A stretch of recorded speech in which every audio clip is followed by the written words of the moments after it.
जय हिंद दोस्तों, कैसे आप लोग। उम्मीद करता हूँ सब बढ़िया होगा। बहुत बेहतरीन तरीके से आप लोग अपनी तैयारी कर रहे होंगे। आरआरबी एनटीपीसी जिसका एग्ज़ाम लगभग ये समझ लो तय हो चुका है, बोर्ड के द्वारा तय निर्धारित कर दिया गया है कि एग्ज़ाम कब होगा। ठीक है, रेलवे रिक्रूटमेंट बोर्ड हमेशा से एग्ज़ाम के लिए एक सटीक जानकारी देती है, वो कभी बदलाव नहीं करती। अगर उसने कह दिया है कि आपका एग्ज़ाम मई में होगा तो फिर मई में होगा, क्योंकि वो सारी चीज़ें एनालिसिस करने के बाद ही बताते हैं। ठीक है, बड़ा एग्ज़ाम होता है इसलिए। तो क्या क्या चीज़ें आज हम आपको बताने वाले हैं ये भी बताऊंगा। सबसे पहले ये जान लीजिए, आरआरबी का एग्जाम कौन लेता है? टीसीएस। ठीक है, और टीसीएस किसका एग्जाम लेता है? एसएससी का। अब ये समझ लीजिए, फिर आपको एकदम प्रूव कर दूंगा मैं एग्जाम डेट। ठीक है, और टीसीएस किस चीज का एग्जाम लेता है? एसएससी का। और एसएससी का कैलेंडर आप लोगों ने देख रखा है। एसएससी कैलेंडर में टीसीएस को एसएससी ने कभी भी फ्री नहीं छोड़ रखा है। इस साल लगभग सभी माह में उसके एग्जाम ले रही है। इस साल लगभग वो बिजी है। 10 छोटे एग्जाम के बीच में ही वो एनटीपीसी का एग्जाम देगी, तो भी मैं आपको बताऊंगा छोटे एग्जाम कहाँ पर है। ठीक है, नोटिस में बदलाव हुआ है, वो तो आप लोगों को पता भी चल गया होगा। किसी को नहीं पता है तो मैं बता दूं बदलाव क्या हो, वो भी बताऊंगा। कट ऑफ किसकी हाई होगी? देखो, कट ऑफ या तो आपकी दो तरह की इसमें पोस्टें हैं। पहली पोस्ट आपकी 12th पे है और दूसरी ग्रेजुएट की है। ठीक है, अगर मैं बताऊं आरटीआई के थ्रू जो डाटा आया है उसके हिसाब से 63,26,418 मतलब 63,26,818 फॉर्म भरे गए हैं 12th के लिए, और ग्रेजुएट के लिए 58,40,861। ठीक है, तो 1 करोड़ लगभग 72 लाख के आसपास फॉर्म भरे गए हैं। टोटल 872, हाँ ऐसे ही हो जाएगा, लगभग यही फॉर्म भरे हैं। तो फॉर्म पर नहीं ध्यान रखते, कुछ चीजें हैं जो आपको बताता हूँ। अब यहाँ पे समझ लीजिए कि इस बार जो कट ऑफ है वो यूजी की होगी ज्यादा। ठीक है, अंडर ग्रेजुएट की क्यों होगी? क्योंकि इसमें बहुत से ज्यादा वैकेंसी, भाई इसमें फॉर्म भी ज्यादा भरे गए हैं। फॉर्म जब ज्यादा भरे गए हैं तो इसमें कट ऑफ भी ज्यादा जाएगी। और आपको अभी मैं बताऊंगा, एक बहुत बेहतरीन चीज बताऊंगा इस समय जो चल रहा है उसके ऊपर। उससे पहले जान लीजिए कि इस बार सीबीटी 2 के लिए कितने कैंडिडेट्स को बुलाया जाएगा। देखो, हर साल आरआरबी क्या करती थी, हाँ 10 गुना कैंडिडेट्स को बुलाती थी। कितने? 10 गुना, 12 गुना ऐसे बुलाती थी। पर इस बार क्या है, वो 15 गुना बुलाएगी। कितने गुना? 15 गुना कैंडिडेट्स को बुलाएगी। ठीक है, किसके लिए? सीबीटी 2 के लिए। 12th से 15 गुना यानी 3,415 इंटू 15, और ग्रेजुएट से 8,113 इंटू 15। ठीक है, अगर मैं आपको बताऊं इनके कैलकुलेट करके, तो कैलकुलेशन इनका क्या होगा? अगर आप 3,415 इंटू 15 करेंगे तो 51,675 होगा। ठीक, क्या होगा? 51,675, मतलब 51,675 कैंडिडेट्स को 12th बेस पे बुलाएगी सीबीटी 2 के लिए। और ग्रेजुएट में कितने बुलाएगी? ग्रेजुएट में बुलाएगी 12,16,95। कितने? 12,16,95। ठीक, 12,00,000 से 16,195, 12,16,195 बुलाई। अब यहाँ पे चीज ये है कि इसमें भी आपको यहाँ से भी एक अंदाजा लग जाएगा कि यहाँ पे भी कट ऑफ जो वैकेंसी के हिसाब से कैंडिडेट्स की संख्या है वो 12th में ज्यादा है। ठीक है, तो जब 12th में ज्यादा है तो उस हिसाब से 12th में वैकेंसीज के हिसाब से यहाँ पे कट ऑफ भी अंडर ग्रेजुएट की ज्यादा होगी। तो ये चीजें हैं। 1,21,695 कैंडिडेट्स को इसमें बुलाएगी, 51,000 को इसमें, लगभग आधे कैंडिडेट्स को बुलाया जाएगा इसमें।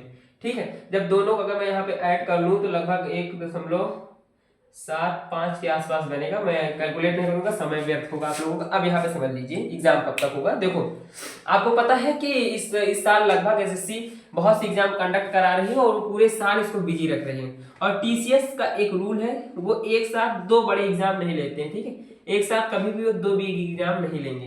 केवल और केवल टीसीएस के पास समय अप्रैल और मई का है। मैंने देखा है उनका कैलेंडर इस बार का एसएससी का, तो उसके पास केवल और अप्रैल और मई में कुछ छोटे एग्जाम हैं जिनके बारे में उतना ध्यान नहीं देना। 1-2 सेंटर वो करा लेगा अगर फ्री भी है उस बीच में। मैं अप्रैल को वरीयता इसलिए नहीं दे रहा हूँ क्योंकि नेक्स्ट मंथ अप्रैल है, और अभी उस हिसाब से आरआरबी की तैयारी कोई नहीं हुई है कि वो अप्रैल में एग्जाम ले ले। लेकिन हाँ, मैं कह सकता हूँ कि मई में एग्जाम होंगे, और वैसा इस नोटिस में भी बदलाव किया गया है कि मई में एग्जाम होंगे। ठीक है, तो टीसीएस एग्जाम लेती है।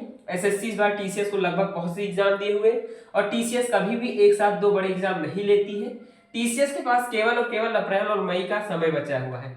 तो अप्रैल को मैं इसलिए वरीयता नहीं दूंगा क्योंकि अप्रैल पे इतना समय नहीं है टीसीएस के पास कि वो सारी चीजें जल्दी कर ले। लेकिन हाँ, मई में वो सारी चीजें कंडक्ट करा सकती है उसके, अगर अभी से उस पर वर्क करेगी। ठीक है, आपको पता है कि जो फॉर्म एनटीपीसी में कुछ ऐसे कैंडिडेट्स भी होंगे जिन्होंने यूपीपी में फॉर्म भरा था, उनका सिलेक्शन हो गया, तो वो तो बाहर हो जाएंगे। ठीक है, वो भाई क्यों ट्राई करेंगे, उनका यूपीपी में हो गया।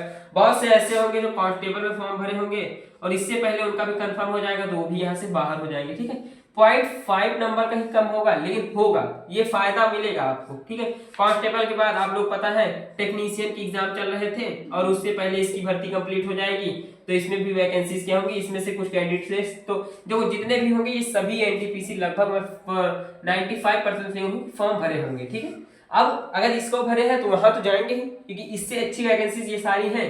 कांस्टेबल एक अच्छी पद है, टेक्नीशियन अच्छा पद है, उसके साथ साथ आपको पता है बिहार हरियाणा वगैरह में पुलिस की वैकेंसीज थी, तो उसमें भी फॉर्म भरे होगा, तो उसमें जिनका सिलेक्शन हो जाएगा वो कैंडिडेट्स इसमें से चले जाएंगे। तो लगभग मैं कह सकता हूं कि लगभग 20,000 ऐसे कैंडिडेट्स होंगे, 20,000 से ज्यादा, जो सब कामों में फॉर्म मतलब सभी चीजों में फॉर्म भरे होंगे, ठीक है। तो ये 20,000 कैंडिडेट्स सिलेक्शन से पहले सीबीटी 2 से पहले हो सकता चले जाएं, कुछ होंगे सीबीटी 2 देने के बाद चले जाएंगे, क्योंकि जैसे जैसे इनका रिजल्ट आएगा वैसे वैसे कैंडिडेट्स यहाँ से जाएंगे, ठीक है। तो मैं कह सकता हूं कि इस बार थोड़ा सा आपको फायदा इस चीज का मिलेगा।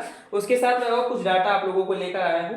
हाईएस्ट पोस्ट कौन कौन सी है, आपको पता है कि पिछली बार हाईएस्ट पोस्ट स्टेशन मास्टर थी, लेकिन इस बार स्टेशन मास्टर हाईएस्ट पोस्ट नहीं है। मैं नंबर 1 पे लिखूं तो और नंबर 2 पे, ठीक। तो हाईएस्ट पोस्ट इस बार नंबर 1 पे आप लोगों का जा रहा है वो आपका है सुपरवाइजर का, ठीक है। कौन सा? सुपरवाइजर इस बार, और इसकी कट ऑफ भी सबसे ज्यादा जाएगी, ठीक है। सुपरवाइजर के बाद आपका दूसरे नंबर पे स्टेशन मास्टर हो गया है,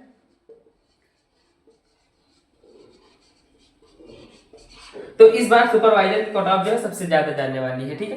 तो अभी इसमें और भी ऐसे एग्जाम है जो इससे पहले उसके हो जाएंगे, तो वो लोग वहां चले जाएंगे, जाहिर सी बात एनटीपीसी में कोई नहीं जाना चाहेगा। अब आप लोगों को एक सेफ स्कोर बता देता हूं जो पिछले ईयर से प्रभावित है, वही सेफ स्कोर बताऊंगा, थोड़ा सा उसमें चेंजिंग किया हूं, एनालिसिस किया हूं आपके डाटा के अनुसार। अगर मैं रखूं यहाँ पे आपका UR, OBC, EWS, SC, ST, ठीक है। अगर मैं यहाँ पे बात करूं यूआर की, तो यूआर का स्कोर जो इस बार जाएगा लगभग 70 के आसपास रहेगा। ये सेफ स्कोर है, इसलिए बता रहा हूं ताकि आप तैयारी उस हिसाब से करें कि आपको 70 पहुंचना ही है, ठीक। ओबीसी 65 के आसपास दिखेगा, ईडब्ल्यूएस आपका दिखेगा 62 के आसपास, उसके बाद एससी आता है, एससी आपका दिखेगा 60 और एसटी दिखेगा 62, ठीक है। वो 58 के आसपास दिख जाएगा, ठीक है। हो सकता है 55 के आसपास भी दिख जाए। तो यहां से एक चीज कंफर्म हो गई। और हाँ, हमेशा से टारगेट बना के रखिएगा कि जो भी कट ऑफ हो, जो भी सेफ स्कोर होगा उसमें से +2 कर लीजिएगा, क्योंकि इससे क्या होगा, आपका कॉन्फिडेंस लेवल अप होगा और चीजें आसान होती है, ठीक है। तो एनटीपीसी का एग्जाम जो है आप लोगों को मई के बीच में हो जाएगा। उम्मीद मुझे मई की ज्यादा है, क्योंकि मई में टीसीएस थोड़ा सा फ्री है, और टीसीएस जब फ्री होगी तभी बड़ा एग्जाम कराएगी, ठीक है। 1 करोड़ से ज्यादा बच्चे इसके एग्जाम में शायद दें, तो 1 करोड़ कैंडिडेट्स के लिए काफी ज्यादा स्ट्रगल और काफी ज्यादा मैन पावर लगेगी, जिसके लिए वो चाहेगी कि मैं एकदम फ्री रहूं, ठीक है। तो आशा करता हूं, उम्मीद करता हूं और यह विश्वास करता हूं कि आप लोगों को वीडियो पसंद आई होगी। ऐसे ही वीडियोस लगातार चैनल पर अपलोड होती रहेंगी, आप लोग अपना सहयोग बनाते रहिए। मिलता हूं किसी और एग्जामिनेशन की इंफॉर्मेशन के साथ, तब तक के लिए धन्यवाद।